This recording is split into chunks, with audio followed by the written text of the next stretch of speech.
Enuanim na adofo no we musum for Yesu benie. Emi ni bebre say maybe update. It's been a while. I've been around na answer na meshas ye no. Me dey asida bebre be ma mo aboa me mo gina ho ama me mo support me from day one. Nyame enhia mo bibia wa we take we simple. Wa chema de wa ba me live so wa better happy. Wa we hwe me videos share ma afoforo. Nyankopon enhia bebre no nye wakoma so de emfa emao. Ansa na ebe komun nso no me sanso ede djumedie foforo eba bedan mo matune din dwaso adwenche na me kasa dwaso adwenche no agiso ye cheche ya adwen enche bia e be start akọ marketplaces ni any market women akodi nkita ho ena ye the hot topics ye the trending topics ye the be rare marketplaces na ya ma menom ne ye papa no mo ye edwadefo anomo di juma ewo dwom no omo so ebenya jumadie no mu echefa omo so akasa en show ni din ye dwaso adwenche me kasa dwaso adwenche no agiso ye cheche ya adwen ya still share your thoughts with Yesuba enuanim na adofo nom samo be kaya in this particular month March ena ebu champagne to pack ana ex ebu champagne to pack ana say ebu champagne ayetu na de so odi na asem ekodan akra high court say ompany emma akosia brimpoma eni ni wofa ya poku awo mo atwe akosia sewa eni evangelist papashi se wo mo koye celebration of life no osi on massage medie no emma so se na ya hihye no se ebeba so March 28th and 29th no ewo Independence Square no osi ompany manimba so esane se omo ambeji ni nsem enhira de etoso mienu okase evangelist papashi onamna okase ono no ye okasamafo edima dadeluma ni mame ana ni chuchumuchufo wo mo ye ni mame asefo no ni maternal family no onamna okekase ono no ye kasamafo edima omo eno no onjintum afesusu no osi papashi efa nyansakro no kwan so na wakotfa celebration of life edi agigi sika edi free Ghana fonsem no kan se that lumbe ye ni ya yewi ama wiase na nti ya ye ni wi nti ensese o se ye mi nti dia ye fufuro mo kwa koyo ma to ne celebration of life no ono de ordinance ma be dan Accra Court Accra High Court enfa injunction ana onfa tabono ento ye ni so na amaso ena court ni efrom ma obi abedi ebeka na asem na so mobile no mbeka o masem no moto asem na de sheda I am March 23rd March 23rd no enso ye na de ntia ene court no ekoshia ye aye ene on the 18th no amukoshia because March 23rd no aban a declare sa da no e de ama yenuanu Muslims a omo eye chiria omo faste na akoye holiday edi ama womo eno nti no akosha bimpoma side the defendants omo de omo asem kodan court no se na ebe ya court no be twen emre no de abanim no mo mutumi edi asem no entemtem court no e ajene injunction application of the about court no court e to share out to share 23rd of March say obiamra na o me making arguments na if one person offer enbu asem no after that adjournment, and the government of Ghana declared 23rd as a holiday. Na enam say yenso so interest say a seminar about court no be bua asem ntem ntino. Ye file process be a friend no abridgment of time. Kire say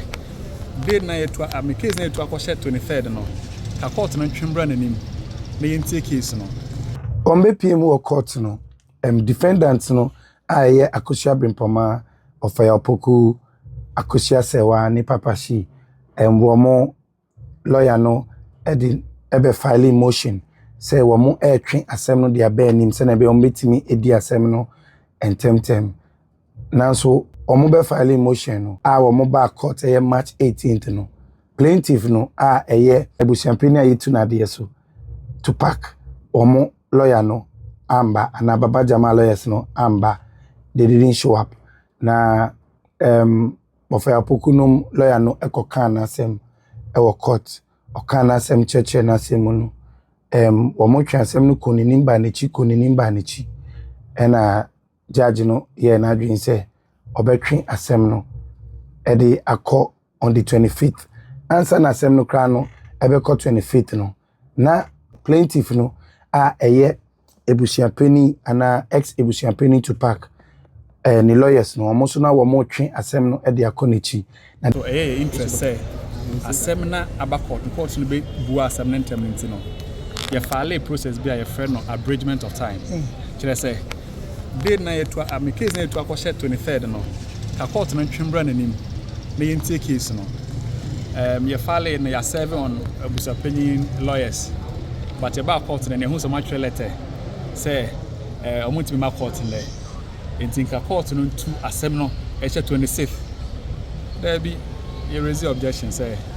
eno de basa enye ye because program e be omo na de aba court say omo ba be restrain yen omo right bi a emre mu omo pese court na enforce mo omo afi de brana instead of 23rd and brane na be kire sa right na wona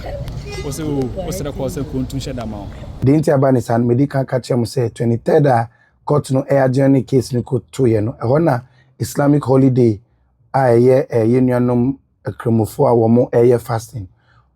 omo holiday ni beko koto sade ni ntina wo say court ni yehu bibi na okomi wo ni so a wo TikTok a bon se ma post wo ho dia e wo say wo ye dia court na eye se yetu asem e de sheda wo court na ekoto public holiday so a obehun se mini la lawyer for kokasa he e ma wo mo chichi mu ene ma be pie mu Accra High Court ye na yenim se deal issues that the Lumba Chaskuju for Sunni issues are a work court injunction case ex Ebusiapeni to park at the Abeto Accra High Court or person or the tabono injunction or person to celebration of life I scheduled for 28th and 29th of March and maybe bisa a lawyer for their Emranica yeah a journey case and now your two case sheda na say a top public holiday so a diena Emranica a diena mobeye afam. Okay, so lawyer, right? Take us into what the position of the law is, right? When cases are adjourned and it falls on a holiday. So in our country, when a case is adjourned and it falls on a holiday,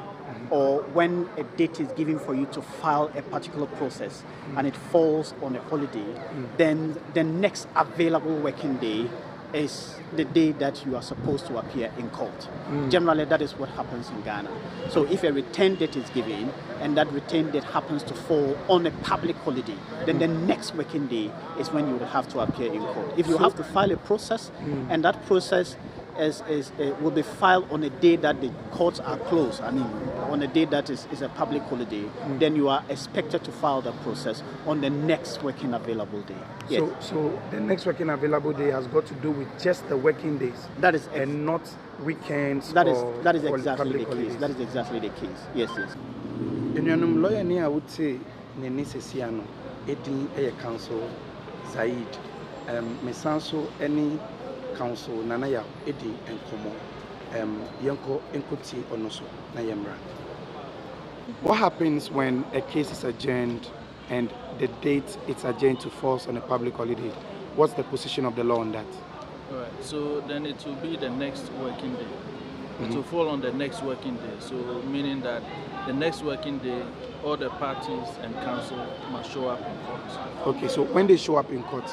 what does the judge do? Do they re-adjourn the case or there's a hearing? It will depend on the judge. If that day is convenient for the judge will hear it. If it's not convenient, it will be adjourned. Okay, so apart from that as well, if there are some, you file some documents and do certain things, if it also falls on a public holiday, what happens? So then the deadline will be the next working day. It will still be the next working day. So let's presume that you're supposed to meet on Friday, and then Friday is a public holiday, or maybe the holiday travels to the next day, and then government says that okay, Monday is an holiday, so it means that you move the case to the next day again. The working day, yes. So It moved today. in your example, Friday is a public holiday, Monday is a public holiday, and the next working day will be Tuesday. So it will be Tuesday. Thank you very much. You're welcome. God bless. So Koban is another plaintiff no egusu jina baby ano jina ono so nanka opese atwe asem no konenim enko ebia 26th of March now so judge ne hwe ha etie defendant ni lawyer Emma otie no odi asem no ada odi bi di asem no e di abo asem no akose the 25th of March 2 days after the first adjournment date na odi akose na wo mobile court and on the 18th defendant lawyer no e baye ma defendant ne baye nipa yen wo ye amin mami ofia adoma awoye grandma that lumba grandma wo fa okuku wo so wo mama chan wo the other female members of the family your Muslim male characters in the family any adopted family member friend evangelist Papa Shi ono so no sanso yes some spokesperson omo release presser and omo the press Elizabeth Abontin ebon edisa akwanya no amano to mo na be pim wo court ene ema wo person sinimu akadi ko baby na so dia defendant no the majority take the votes. Akusha bin poma mo lawyer no you dey call down court no court ni tie when timi anye sanema na mom but o share say on the 25th of this month no of this month no so mo na ensamra court ho tina bia wo betina asem ni so bi mo tina asem ni so a na de wo ho no no my dey wo mu etumi aka o my tie defendant lawyers na yensambra we are pray this morning instead of 23rd and brane na be kire sa right now wona o se the court say kontun sheda ma and the court na say o agenda for 25th mo because 23rd na holiday no but the court 25th na mo 25th no ba be determine asem no on the basis of the processes filed they say obi anu asem odi kan twira ba court na odi abedan court na na court be hwe so no de bebu asem no emra no ma ho kwan in fact a back injunction application the norm no say processes are filing in our court be hwe so no de bu asem no it is only in exceptional circumstances and extreme cases be our court no per se lawyers na address court no on some points be and a court no because we are we are actually per se what addressing me on this issue and that issue and you know you best serve here notice say omombra court 25th no omopa momomba e de emra na de I'm thinking is how to send for can say 14 division omo can send the brain etu futugu and kofoni and the catch on say be wary or be careful or be cautious of who you are listening to because one kasa wo share won so na hwe won so na hwe nipa obi ti no want to so na obi ambo efutu afangu weni atete ni send be say court no unfair 14 womo amba womo kasa na womo bi womo ekodan court in same dia eye bebre dia make a one say or say we need to follow issues no one kasa ema obi embe tun futu we